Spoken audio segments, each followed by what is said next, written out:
Macedonia, home of Alexander the Great, perhaps the greatest conqueror the world has ever known.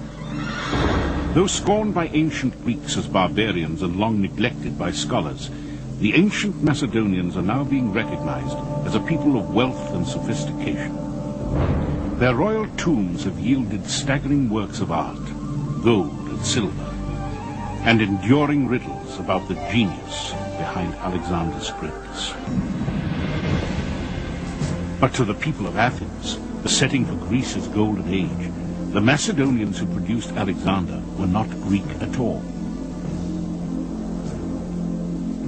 Because the Macedonians were a warlike people, subject to autocratic kings, the Athenian orator Demosthenes saw them as completely barbarian, unfit even to be slaves.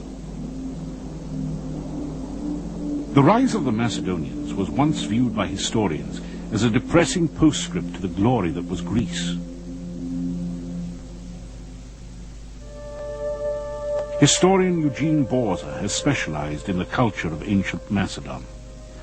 What we know about the Macedonians are primarily from Greek sources, or traditions derived from the Greek sources, and therefore we have a skewed view of them depending upon the views of people who were largely their enemies in antiquity. Greeks, after all, lived in city-states, the way Greeks thought proper civilized people should live, whereas the Macedonians lived under what the Greeks considered to be a primitive and highly authoritarian monarchy. At the site of Macedonia's royal palace in Edina, archaeologist Stella Druho explains. Η Μακεδονία κυβερνάται από βασιλείς, είναι ένα βασίλειο. Macedonia was ruled by kings. It was a kingdom.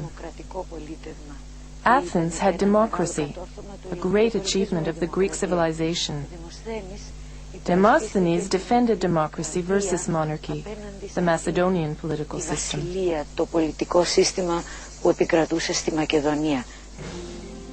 Philip, seeking the acceptance of the Greeks, sent a horse and chariot to the Olympic Games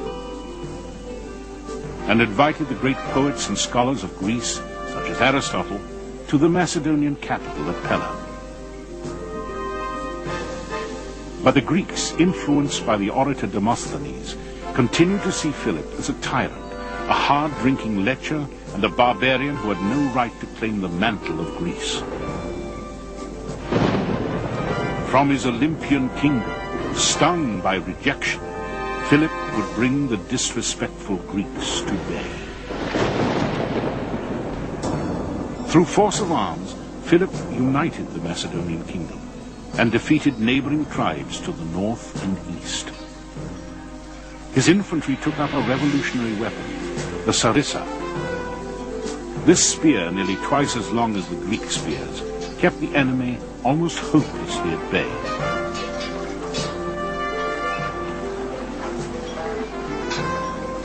He perfected the previously little-known art of siege warfare, creating a corps of engineers to design siege engines and catapults that became the terror of Greece. Artifacts uncovered at Pella are ample proof of a rich Macedonian culture.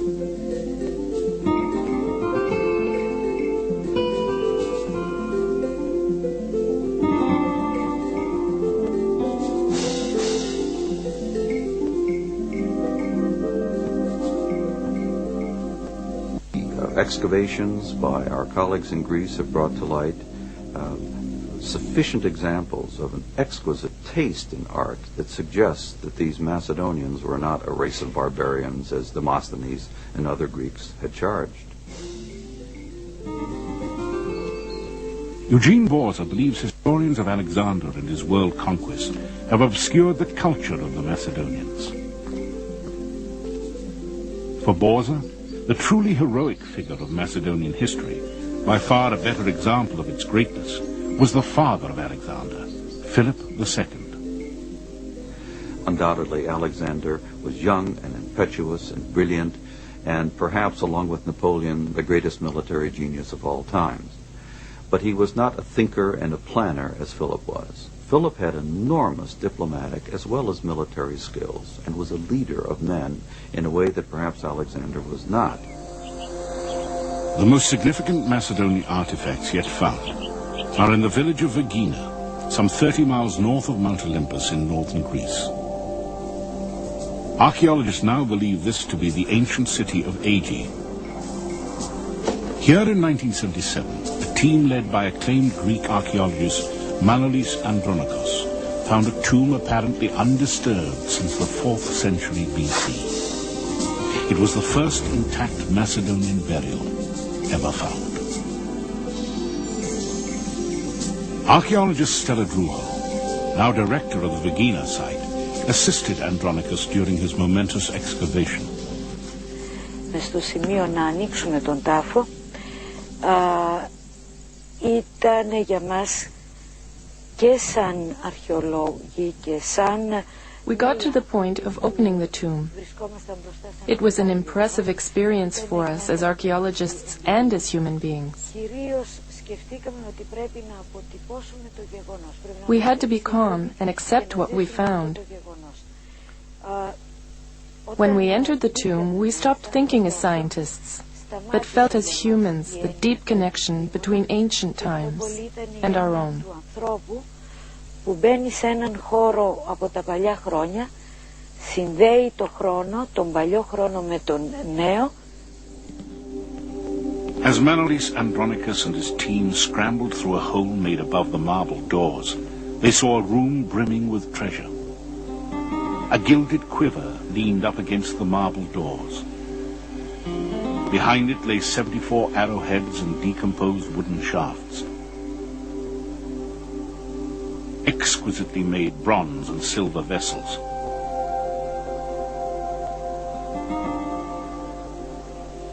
Swords and armor trimmed in gold.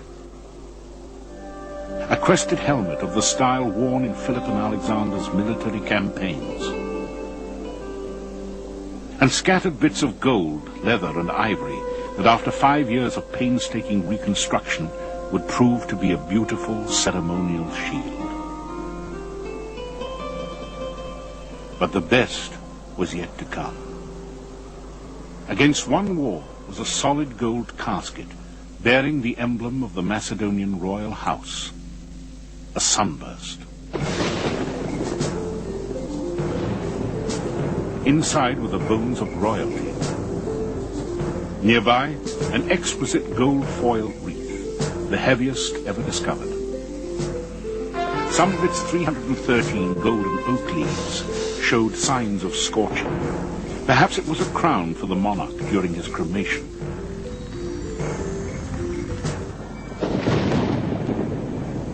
Though the identity of the buried king is unknown, the treasure found in the tomb is unmistakable proof that the Macedonians were not a barbaric tribe whose only accomplishment was making war.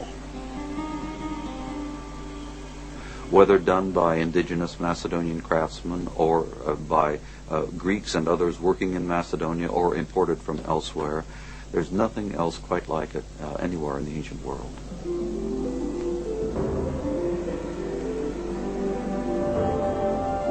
Archaeologists are finding increasing evidence that the Macedonians had a far more sophisticated culture than previously thought.